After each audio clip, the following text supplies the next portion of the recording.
The Book of Abraham is a religious text of the Latter-day Saint movement, first published in 1842 by Joseph Smith. Smith said the book was a translation from several Egyptian scrolls discovered in the early 19th century during an archaeological expedition by Antonio Lebello and purchased by members of the Church of Jesus Christ of Latter-day Saints, LDS Church, from a traveling mummy exhibition on July 3, 1835. According to Smith, the book was a translation of some ancient records purporting to be the writings of Abraham, while he was in Egypt, called the Book of Abraham, written by his own hand, upon papyrus.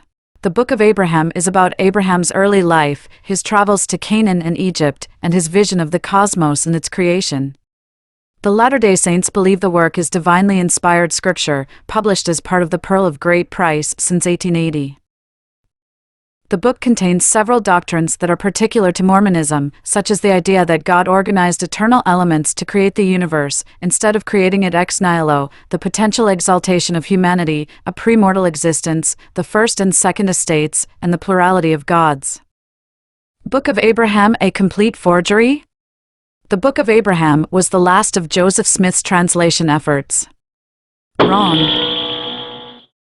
Also wrong is the following Wikipedia entry. The Book of Abraham was first published in 1842 and was canonized as part of the Pearl of Great Price in 1880. The book originated with Egyptian papyri that Joseph Smith translated beginning in 1835. Again, wrong. So if this is true, why would Joseph Smith Jr. tell Josiah Quincy in May 1844, an important politician his mother Lucy Mack Smith owned and purchased the mummies and the Egyptian scrolls that form the modern-day Book of Abraham, and that she charged 25 cents to museum visitors in order to see and have the mummies and scrolls interpreted by her, not Joseph Smith, and not by the purported Book of Abraham? In fact, in 1844, Joseph Smith proceeded to give Josiah Quincy an oral interpretation of the scrolls under the watchful gaze of his mother Lucy Mack, because there was no written Book of Abraham. There was only Lucy Mack, who owned a museum in Quincy, Illinois and later in Nauvoo, where she displayed the mummies, gave an oral interpretation for the hieroglyphs, and charged 25 cents to see them. Again, if Joseph Smith had translated the scrolls in 1835 and published the Book of Abraham in 1942, why did Joseph Smith stumble and fumble over giving Josiah Quincy an oral interpretation of the scrolls in 1844 while his mother, the owner and curator of museum displaying the mummies, and not give Josiah Quincy and Charles Adams a Times and Season copy of the Book of Abraham, which certainly, as a museum, there should have been a stack of the Book of Abraham ready to give museum goers. This is indeed one of the mysteries of the Book of Abraham, which nobody seems to have seen or read a copy of during its publication of 1842. I have 3 independent contemporary witnesses that attribute the mummies and their interpretation to Lucy Mack Smith, as did Joseph Smith to Josiah Quincy and Charles Adams in May of 1844, just 1 month before he was assassinated. Joseph Smith said the mummies belonged and were purchased by his mother, and that she charged 25 cents in a museum setting to have people observe them and have her interpretation of the mummies and the scrolls. Again, I repeat, if the Book of Abraham was a true translation of these mummies and scrolls, why 2 years after their publication in the Times and Seasons, why did Joseph Smith refer to his mother as the owner of the mummies and give an interpretation that totally disagrees with the Book of Abraham? I'm going to review what Joseph Smith told Josiah Quincy, that the scrolls and the mummies were the Pharaoh Necho, and Necho was indeed a real pharaoh of Egypt that had nothing to do with Abraham. Yes, there is a signature of Abraham, and they also referred to a signature of Moses and an interpretation of Genesis. But what is most interesting is the Pharaoh Necho, and he was quite an important pharaoh. Necho II, sometimes Necho II Neku, of Egypt was a king of the 26th dynasty, 610 to 595 BC, which ruled from Sais. Necho undertook a number of construction projects across his kingdom. In his reign, according to the Greek historian Herodotus, Necho II sent out an expedition of Phoenicians, which in 3 years sailed from the Red Sea around Africa to the Strait of Gibraltar and back to Egypt. His son, Psammetichus II, upon succession may have removed Necho's name from monuments. Necho played a significant role in the histories of the Neo-Assyrian Empire, the Neo-Babylonian Empire, and the Kingdom of Judah. Necho II is most likely the Pharaoh Necho who was mentioned in 2 Kings, 2 Chronicles, and Jeremiah of the Bible. The aim of the second of Necho's campaigns was Asiatic conquest. To contain the westward advance of the Neo-Babylonian Empire and cut off its trade route across the Euphrates. However, the Egyptians were defeated by the unexpected attack of the Babylonians and were eventually expelled from Syria.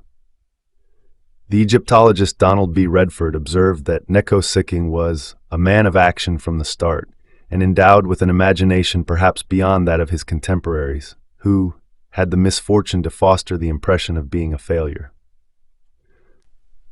Let's go through some of the contemporary witness statements of Lucy Mack Smith's ownership and displaying of the curiosities or the mummies and scrolls. Joseph Smith had little, if anything, to do with these mummies. So let's listen to an excerpt written by Josiah Quincy regarding Joseph Smith and Lucy Mack Smith, telling him about the mummies and the Pharaoh Necho. "And now come with me," said the prophet, "and I will show you the curiosities." So saying, he led the way to a lower room, where sat a venerable and respectable-looking lady. "This is my mother, gentlemen. The curiosities we shall see belong to her. They were purchased with her own money, at a cost of $6,000. And then, with deep feeling, were added the words, 'And that woman was turned out upon the prairie in the dead of night by a mob.'" There were some pine presses fixed against the wall of the room. These receptacles Smith opened, and disclosed 4 human bodies, shrunken and black with age. "These are mummies," said the exhibitor. "I want you to look at that little runt of a fellow over there. He was a great man in his day. Why, that was Pharaoh Necho, king of Egypt." Some parchments inscribed with hieroglyphics were then offered us. They were preserved under glass and handled with great respect. "That is the handwriting of Abraham, the father of the faithful," said the prophet. "This is the autograph of Moses, and these lines were written by his brother Aaron. Here we have the earliest account of the creation, from which Moses composed the first book of Genesis." The parchment last referred to showed a rude drawing of a man and woman, and a serpent walking upon a pair of legs. I ventured to doubt the propriety of providing the reptile in question with this unusual means of locomotion. "Why, that's as plain as a pikestaff," was the rejoinder. "Before the fall, snakes always went about on legs, just like chickens. They were deprived of them, in punishment for their agency in the ruin of man." We were further assured that the prophet was the only mortal who could translate these mysterious writings, and that his power was given by direct inspiration. It is well known that Joseph Smith was accustomed to make his revelations point to those sturdy business habits which lead to prosperity in this present life. He had little enough of that unmixed spiritual power which flashed out from the spare, neurasthenic body of Andrew Jackson. The prophet's hold upon you seemed to come from the balance and harmony of temperament, which reposes upon a large physical basis. No association with the sacred phrases of Scripture could keep the inspirations of this man from getting down upon the hard pan of practical affairs. "Verily I say unto you, let my servant, Sidney Gilbert, plant himself in this place and establish a store." So had run one of his revelations, in which no holier spirit than that of commerce is discernible. The exhibition of these august relics concluded with a similar descent into the hard modern world of fact. Monarchs, patriarchs, and parchments were very well in their way. But this was clearly the 19th century, when prophets must get a living and provide for their relations. "Gentlemen," said this bourgeois Muhammad, as he closed the cabinets, "those who see these curiosities generally pay my mother $0.25." 2. The clouds had parted when we emerged from the Chamber of Curiosities, and there was time to see the temple before dinner. Just initially, I'm not going to, but she does refer that when she escaped with her husband from Kirtland, Ohio, they had grabbed the mummies and secreted them in a wagon to liberate the mummies from debtors of the Kirtland, Ohio, who were trying to steal the mummies and the scrolls in order to pay off debts. And these mummies also appear in Quincy, Illinois, where she and her husband set up a museum to display these mummies.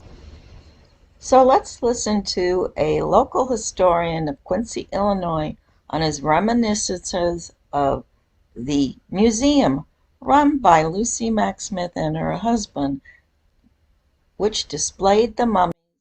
As we have stated, during the winter of 1837-8, many of the Mormon people upon their expulsion from Missouri arrived at Quincy. There was much suffering and destitution among them, including women and children. Quincy did for them all she could do in the way of relief and in giving employment to those of the men who desired work. The first humble cottage owned by the writer was partly built by some of these Mormons. Not long after the first body of these people reached here, Joe Smith himself with Sidney Rigdon and others of their leading men came here also. Rigdon, who was one of the most eloquent men of his day, preached here frequently and always to large audiences. Smith kept very quiet and was not much seen in public. The winter passed in quietness and the Mormons were on their good behavior. Old Daddy Smith and his aged wife, Joe Smith's father and mother, rented the house, or a part of it, situated on the northeast corner of 6th and Hampshire Streets, and set up a sort of museum of curiosities, consisting mainly of several mummies from Egypt. The old lady charged 10 cents admittance and acted as exhibitor, explaining who and what each object really was.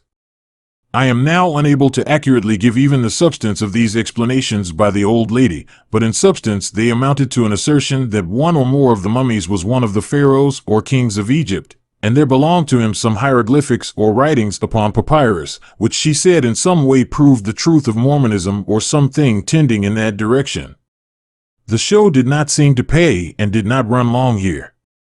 However uncanonical and doubtful Joe Smith's revelations might have appeared to others, his old father and mother no doubt believed them all. As they loved him, he seldom could try too much their great faith in his word, whether he told them of angels that fly, or of voices from heaven he'd heard. So let's listen to a third independent, neutral witness to the mummies. It's a minister from England called Henry Caswell, who visited Nauvoo and wrote about it in a pamphlet which he called 3 Days in Nauvoo. He tells of first meeting Lucy Mack Smith and having her display the mummies to him, and then secondly, when he met Joseph Smith and asked him to interpret the mummies, Joseph Smith took off in haste on a horse and avoided completely telling Mr. Caswell about the mummies at all. So this is the third independent neutral witness that shows the Book of Abraham at the time of Mr. Caswell's visit, 1844 of May. There was no Book of Abraham published because Mr. Caswell also states in his pamphlet that he went to the printing office of the Times and Seasons and gathered up all their issues, which would have contained the Book of Abraham.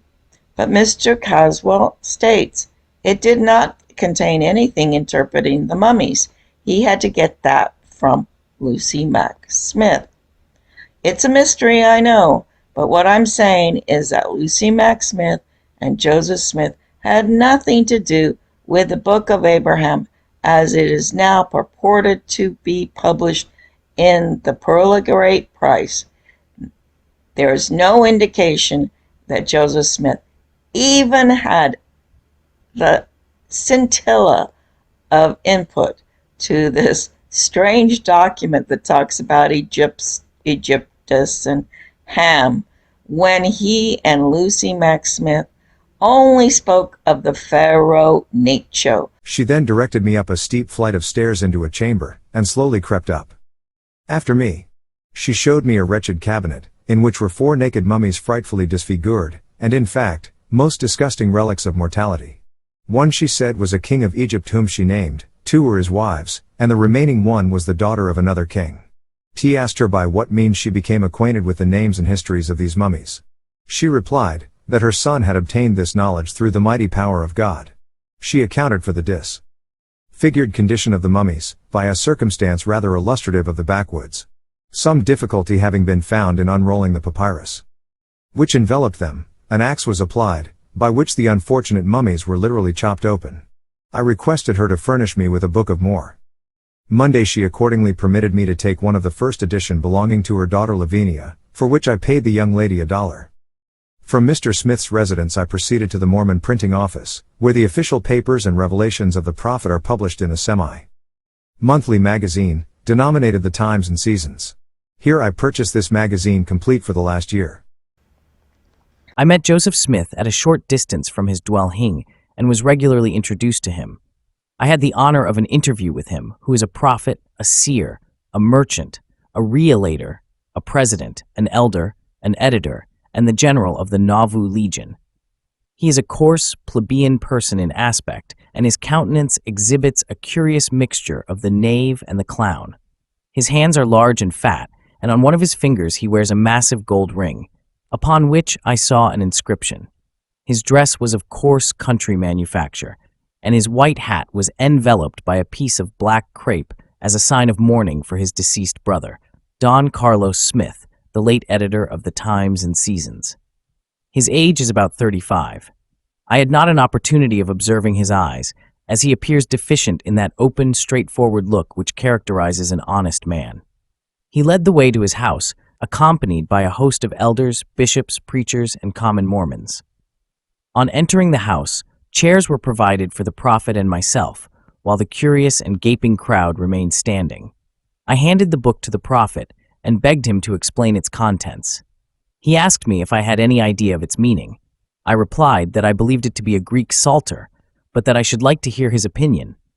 "No," he said, "it ain't Greek at all, except, perhaps, a few words. What ain't Greek is Egyptian, and what ain't Egyptian is Greek. This book is very valuable. It is a dictionary of Egyptian hieroglyphics."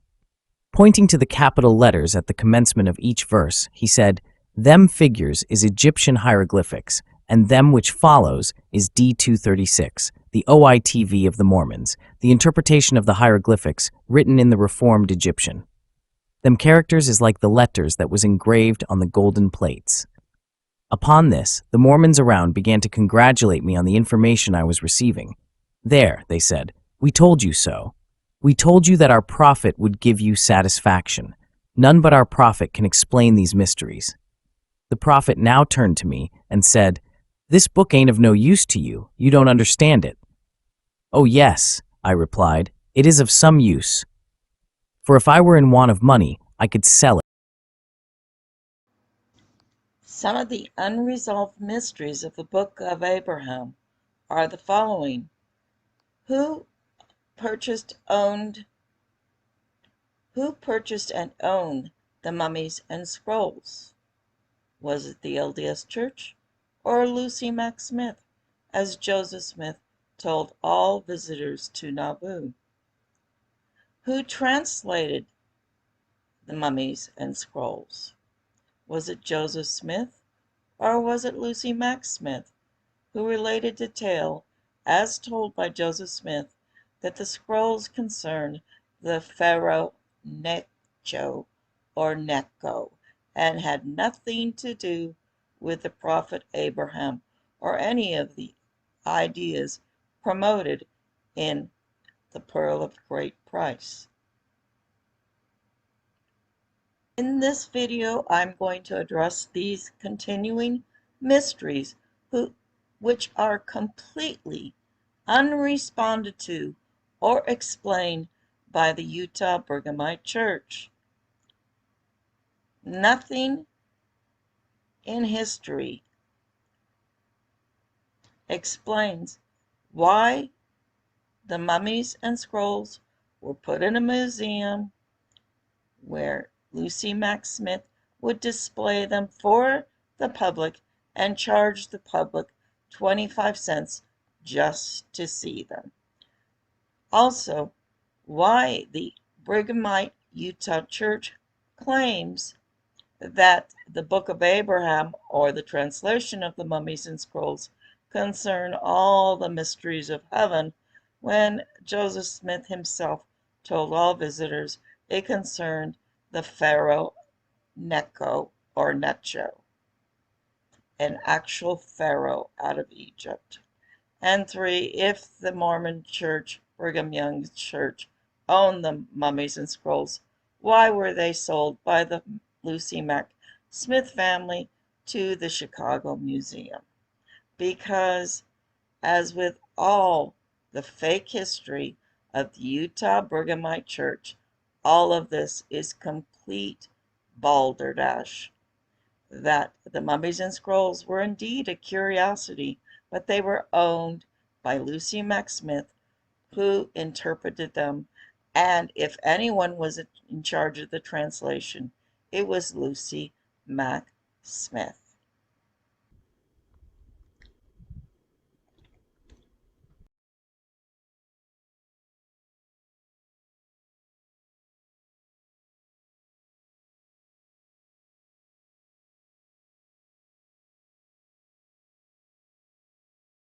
As we have stated, during the winter of 1837-8, many of the Mormon people upon their expulsion from Missouri arrived at Quincy. There was much suffering and destitution among them, including women and children. Quincy did for them all she could do in the way of relief and in giving employment to those of the men who desired work. The first humble cottage owned by the writer was partly built by some of these Mormons. Not long after the first body of these people reached here, Joe Smith himself with Sidney Rigdon and others of their leading men came here also. Rigdon, who was one of the most eloquent men of his day, preached here frequently and always to large audiences. Smith kept very quiet and was not much seen in public. The winter passed in quietness and the Mormons were on their good behavior. Old Daddy Smith and his aged wife, Joe Smith's father and mother, rented the house, or a part of it, situated on the northeast corner of 6th and Hampshire Streets, and set up a sort of museum of curiosities, consisting mainly of several mummies from Egypt. The old lady charged 10 cents admittance and acted as exhibitor, explaining who and what each object really was. I am now unable to accurately give even the substance of these explanations by the old lady, but in substance they amounted to an assertion that one or more of the mummies was one of the pharaohs or kings of Egypt, and there belonged to him some hieroglyphics or writings upon papyrus, which she said in some way proved the truth of Mormonism or something tending in that direction. The show did not seem to pay and did not run long here. LDS Church now conceal the actual history. There is not one independent contemporary source, such as eyewitness accounts or newspapers' accounts, who claim the Book of Abraham ever existed during the lifetime of Joseph Smith. In 1844, Joseph Smith stated unequivocally that Lucy Mack purchased and owned the mummies, not the church, that she escaped Kirkland with the mummies and she charged 25 cents for their interpretation. The evidence suggests by all eyewitness accounts contemporary to Joseph Smith is the Book of Abraham did not exist and was not published in the times and seasons as the LDS Church now claims. I contend the Book of Abraham is a complete forgery that was later concocted and cut and pasted into previous times and seasons. All previous editions of Time and Season had all been purchased up and kept under seal the Book of Abraham in lock and key by the Mormon Church until they wanted to reveal it. So why do I say this?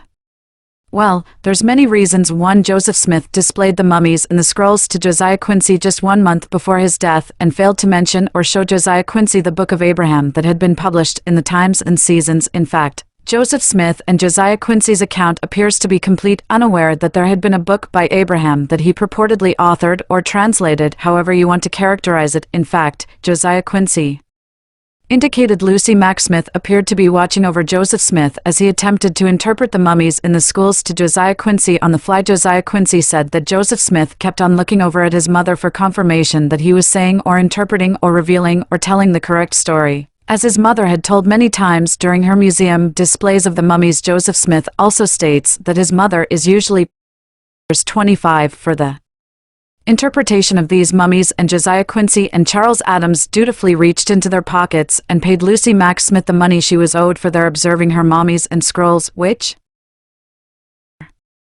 kept in a display case in the mansion house, in the room where Lucy Mack also inhabited. If the Book of Abraham had been published in March 1842 edition of the Times and Seasons, Joseph Smith would have just handed the Times and Seasons edition shows the interpretation of the Book of Abraham and not stumbled and fumbled around trying to interpret the hieroglyphs. Two of his visitors, while his mother watched dutifully on to make sure that Joseph Smith did not make any mistakes. So, we have three independent witnesses that Lucy Mack Smith owned and displayed the mummies and the scrolls as in different museums she organized and charged people an admission fee to see these mummies. Yeah, there is not one contemporary source, and I'm saying newspaper or eyewitness account, that claims the Book of Abraham ever was in existence in a Times and Season newspaper. In fact, it appears so. Why do I say this? So what is the theory of when the Times and Seasons published the Book of Abraham? My theory is that 20 to 30 years later the Mormon Church wanted to document its position against blacks possessing the priesthood, and so forged the Book of Abraham by taking the Times and Season and inserted it into previous published newspapers after it extracted the original articles. The Book of Abraham was an original cut and paste done by Brigham Young, and I say this because there's not one contemporary source, including Thomas Sharp of Warsaw Signal, the Mormon watchdog, who documented or mentioned the Great Book of Abraham, an incident that would have invited ridicule not only from the Warsaw Signal at the time, but also other anti-Mormon papers. But all papers are silent, indicating that this 1842 publication of Book of Abraham never happened, and made fun of the Mormons in Nauvoo. In fact, in March 1844 Times and Seasons, Joseph Smith explains that he no longer is the publisher of the Times and Seasons and announces a joke article that had been inserted by some detractors in which he purportedly, Joseph Smith, made a derogatory sexual comment against a widow. Joseph Smith mentions that the Warsaw Signal and Thomas Sharp had made the scurrilous accusations against a previously joke article and sexual innuendo. However, what is suspiciously absent is any mention of the Book of Abraham, certainly the existence of which would have been ridiculed and scoffed at by all Mormon detractors during this period. However, not one newspaper mentions the publication of this brand new translation called the Book of Abraham, and it is my position there is no mention of the Book of Abraham because the Book of Abraham was not published in this volume of the Times and Seasons. I contend it was later inserted in Salt Lake City by John Taylor, the editor and publisher of the Times and Seasons, and in possession of the printing press so that a forged Times and Season could be easily facilitated.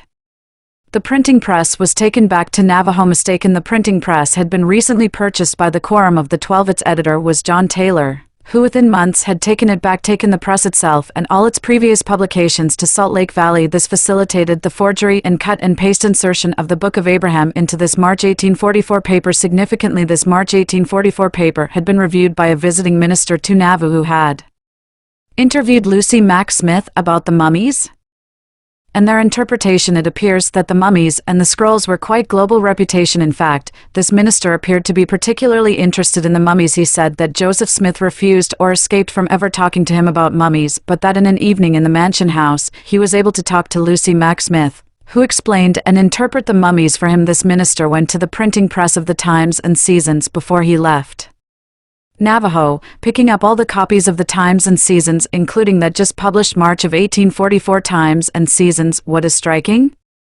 is this minister states or does not mention the Book of Abraham, which would have answered all those questions about the mummies, the scrolls he had in his possession, the newspaper of March 1842, which should have included the Book of Abraham. But this minister fails to mention this translation was right there in a newspaper rather than news. Rather, the minister claims Joseph Smith avoided him and did not want to discuss the mummies, and the minister was only able to get an interpretation about the mummies one evening while he spoke to Lucy Mack. It is unreasonable that if the Book of Abraham had been actually published in the March 1842 edition, this minister would have reported it in his small book called Bean and Nauvoo. However, not one contemporary publication, including this minister and including the Warsaw Signal, mentions the existence of the publication of the Book of High Abraham. The absence of anyone mentioning the publication of the Book of Abraham at the time it was supposed to have been published indicates that the Book of Abraham was not published because nobody mentions it, but that it was later inserted, just like all the later documents forged by the LDS Bigamy Church in order to support a position that somehow blacks carry the curse of Cain and were not entitled to the priesthood. Of course, during Joseph Smith at Lucy Mack's lifetime, the blacks indeed were entitled to the priesthood because the Mormon